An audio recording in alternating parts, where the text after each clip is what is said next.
자, 모세는 율법을 갖고 왔죠. 예수는 사랑을 갖고 왔습니다. 율법이라는 것은 강요된 사랑이죠. 그리고 이것은 밖에서부터 옵니다. 사랑은 이건 자발적인 율법이에요. 이것은 안에서 옵니다.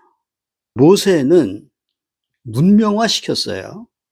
그러나 과거의 무의식이 지워지지 않고 그대로 남아 있었던 겁니다. 추한 가면을 바꾸지 못한 거죠. 자, 이것을 예수는 영적으로 승화를 시킵니다. 그래서 이런 얘기를 하죠. 나는 폐하러 온 것이 아니라 완전케 하려 함이로다. 모세의 율법을 완전하게 하기 위해서 왔다고 선언합니다. 사람들은 그걸 이해하지 못했어요. 사랑이라는 것은 높은 차원의 율법입니다. 그것이 들어오기 위해서는 낮은 차원의 율법이 사라져야 하는 것이죠. 율법이라는 것은 무법보다는 낫지만은 사랑에 비교하면 율법 그 자체가 무법이 되어버리는 것입니다. 자, 율법은 그가 대적하고 있는 악, 바로 똑같은 그 악에 의존하기 때문이지요. 율법은 두려움으로부터 나오는 겁니다. 사랑은 이해로부터 나오는 거죠. 창조물을 사랑하는 것이 창조주를 사랑하는 유일한 길이에요. 그림을 사랑하지 않고 그 화가를 사랑할 수 있겠습니까? 예수는 그 자체가 존재의 찬양이에요. 세상에 있을 수 있는 최상의 찬양입니다. 자, 퀘이커 교도들은 신에게는 오직 그대밖에 없다, 이런 얘기를 해요. 피조물이 없는 창조주는 의미가 없다는 얘기지요. 이 삶이 곧 신인 것입니다. 예수는 삶을 신이라고 선언해요. 찬양하고 즐거워하라고 하지 않습니까? 그거는 긍정적이란 말입니다. 예스라고 말하면은 신의 대륙과 연결이 됩니다. 자, 예수는 십자가에 매달리면서 자기를 십자가에 못 박는 그 사람들을 용서하라고 했습니다. 그들은 자기들이 무엇을 하는지 모릅니다. 너무도 잠들어 있고 너무도 에고에 갇혀 있습니다. 이렇게 기도하죠. 그러니까 예수라는 것은 정의라는 건 징벌이죠. 그 차원에 존재하지 않습니다. 예수는 용서, 자비의 차원에 존재하는 거예요. 그러므로 예물을 제단에 드리다가 거기서 내 형제에게 원망 들을 만한 일이 있는 줄 생각나거든 예물을 제단 앞에 두고 먼저 가서 형제와 화목하고 그 후에 와서 예물을 드리라. 자, 화해를 먼저 하라 이겁니다. 상처 주고 있는 모든 존재들 전체에게 먼저 화해하라. 세상과 화해하지 않는다면 신께 기도할 수가 없다는 얘기죠. 형제와도 화해하지 못하는데 어떻게 아버지께 올 수 있겠는가? 화해하지 않으면 기도할 수 없다고 예수는 말해요. 기도는 존재와 화해함으로써 얻어지는 겁니다. 그러면은 알려지지 않은 의식의 최정상으로 올라가게 돼요. 화해를 하지 않으면은 항상 저주가 숨어 있겠죠. 저주가 숨어 있는데 어떻게 기도가 될 수 있겠습니까? 거기에는 절대로 변형이 일어날 수가 없는 것입니다. 자, 신은 오직 인간을 통해서만 사랑할 수 있어요. 깊이 들어가 보면은 동물들, 나무들 이런 걸 통해 가능해진다는 얘기가 되겠죠. 즉 피조물입니다. 그 피조물 자체가 신이에요. 이렇게 되면은 내 자신이 기도가 되는 겁니다. 자, 우리 성이라는 것은 가장 낮은 차원의 화해예요. 근데 이것이 변형해서 이제 사랑이 되게 되면은 이 두 마음, 두 개의 심리적인 에너지 사이의 화해로 변형합니다. 그리고 더 높이 올라가서 기도가 되면은 사람의 영혼과 존재의 영혼 사이에서 일어나는 화해가 되는 것입니다. 자, 이러한 내적인 연금술을 우리가 터득하기 위해서 지금 노력하고 있는 거죠. 자, 구세프의 수제자가 있었습니다. 모리스 니콜이라고 하는 수제자는 이런 말을 해요. 우리가 우리 자신을 만들어내지 않을 때 우리는 다른 사람을 만들어내지 않게 된다 그래요. 그때 공통된 기반이 나타난다. 열정이 사라지고 자비가 나타난다 그럽니다. 자비라는 것은 강렬한 열정이 그 강렬함 때문에 스스로 타버리는 것을 의미합니다.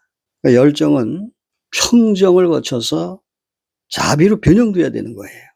그러니까 지금 열정이 없는 것보다 열정이 있는 것이 뭔가 추진력을 얻을 수 있는 계기는 될 수 있겠죠. 그러나 그 열정 자체가 변형을 이루지 못한다면 그것은 사회적인 혼란으로 변질될 것입니다. 자, 또 간음치 말라 하였다는 것을 너희가 들었으니 나는 너희에게 이르노니 여자를 보고 음욕을 품는 자마다 마음에 이미 간음하였느니라. 자, 이런 얘기가 있습니다. 범죄라는 것은 행동으로 세상에 드러낸 일이지요. 죄라는 것은 생각 속에 담고 있는 범죄입니다. 그러니까 내 안에서 키우고 있는 범죄죠. 소유를 생각하는 순간 신의 미묘한 법칙을 위배한 것이라고 예수는 말하고 있는 것입니다. 만일 내 오른눈이 너로 실족해 하거든 빼어내버려라. 내 백체 중 하나가 없어지고 온 몸이 지옥에 던지우지 않는 것이 유익하며 마음이 유일한 사기꾼이란 얘기죠. 마음과 머리를 희생시키란 얘기입니다. 그래서 전체를 구하란 얘기예요. 또 눈은 눈으로 이는 이로 갚으라 하였다는 것을 너희가 들었으나 난 너희에게 이르노니 악한 자를 대적하지 말라. 누구든지 내 오른편 뺨을 치거든 왼편도 돌려대며. 너무 유명한 얘기죠. 악에 대적하지 말라. 자, 악에 대적하면 신의 에너지 전체가 저항하는 데 쓰이죠. 보복, 반발, 싸움, 분노로 에너지를 낭비하지 말란 얘기입니다. 이렇게 에너지를 낭비하는 것이 곧 다이아몬드를 던져버리는 일이다. 예수는 이렇게 선언합니다. 그리고 일용할 양식을 구하고 있죠. 계속 쏟아져 내리는 신의 에너지가 바로 일용할 양식이에요. 그런데 그 에너지를 악에 대적하는 쪽으로 사용하게 되면은 에너지를 낭비하게 되고 결과적으로 가장 소중한 보석을 던져버리는 결과가 된다는 얘기입니다. 그 부분에 대한 부연 설명을 이렇게 하고 있죠. 가진 자는 더 많이 주어질 것이다. 갖지 못한 자는 가진 것마저 빼앗길 것이다. 이건 에너지 차원에서 하는 얘기입니다. 각성을 얻으면 얻을수록 그 에너지는 점점 더 축적이 되고 점점 더 강렬해집니다. 더 많이 얻게 되는 거예요. 독일의 신비주의자 니콜라스 쿠사가 이런 말을 합니다. 삶은 오직 한 가지만을 필요로 한다. 학습으로 터득한 무지라 그랬어요. 이게 뭡니까? 자기가 아무것도 모른다는 것 자체조차 모르는 어린 아이와 같은 단계가 있고요. 그 다음에 아무것도 모르면서 안다고 주장하는 이 소위 지식인의 과정이 있죠. 자기가 아무것도 모른다는 것을 이제 아는 그 지혜의 경지를 얘기하고 있는 거죠. 학습으로 터득한 무지라 그래요. 배우면 배울수록 삶은 점점 더 신비로워지고 설명할 수 있는 게 아무것도 없어집니다. 삶은 논리가 아니기 때문이죠. 꽃이라는 단어는 꽃이 아니기 때문이죠. 그것을 이제 아는 거예요. 학습으로 터득한 무지라는 것이 바로 그러한 의미입니다. 그 경지가 부럽지 않습니까? 다시 원초적이 된다는 거죠. 그리고 순진하게 됩니다. 아는 무지입니다. 반면에 무식한 지식이 있죠. 그 무식한 지식을 버려야 되겠죠. 그리고 아는 무지로 거듭나야 할 것입니다. 악에는 대항해서 싸워야 하고 파괴해야 하지만은 아무도 악을 파괴한 적이 없어요. 악은 영원합니다. 악과 싸우면서 오히려 내가 파괴될 겁니다. 악은 파괴될 수가 없다는 거. 자, 이 이치를 깨달아야 됩니다. 내가 깨어나기만 하면 돼요. 내가 깨어나면은 이 세상 전체가 깨어납니다. 내가 잠들고 있으면 이 세상 전체가 악으로 보이는 거예요. 자, 또 내 이웃을 사랑하고 내 원수를 미워하라 하였다는 것을 너희가 들었으나 나는 너희에게 이르노니 너희 원수를 사랑하며 너희를 핍박하는 자를 위하여 기도하라 그랬어요. 자, 이건 뭡니까? 에너지를 티끌만큼도 낭비하지 말고 보존하라는 얘기입니다. 투쟁, 증오, 분노, 이것들과 사랑은 절대로 공존할 수가 없어요. 이것이 단순한 내면의 경제학입니다. 이같이 한즉 하늘에 계신 너의 아버지의 아들이 되리니 이는 하나님이 그 해를 악인과 선인에게 비추게 하시며 비를 의로운 자와 불의한 자에게 내리우심이니라. 이건 개혁가가 되지 말고 자신의 에너지를 역시 보존하라는 얘기입니다. 태양은 악인과 선인에게 모두 비치고 있어요. 신이 그들 모두를 포용하고 수용하고 있는데 네가 뭔데 심판자가 되려고 하느냐? 네가 뭔데 너의 알량한 지식을 가지고서 세상을 개혁하려 하느냐? 에너지 낭비하지 말고 자숙하라. 그런 얘기죠. 너희가 너희를 사랑하는 자를 사랑하면 무슨 상이 있으리요? 세리도 이같이 아니하느냐? 자, 사랑하는 사람을 사랑하는 건 당연한 거죠. 원수를 사랑할 때 거기서 기적이 일어나는 겁니다. 그러니까 때릴 때 미소 짓고 증오할 때 사랑을 보낸다면 그게 바로 기적이에요. 이게 마법입니다. 이런 마법만이 그대를 신의 아들로 만들 수 있다.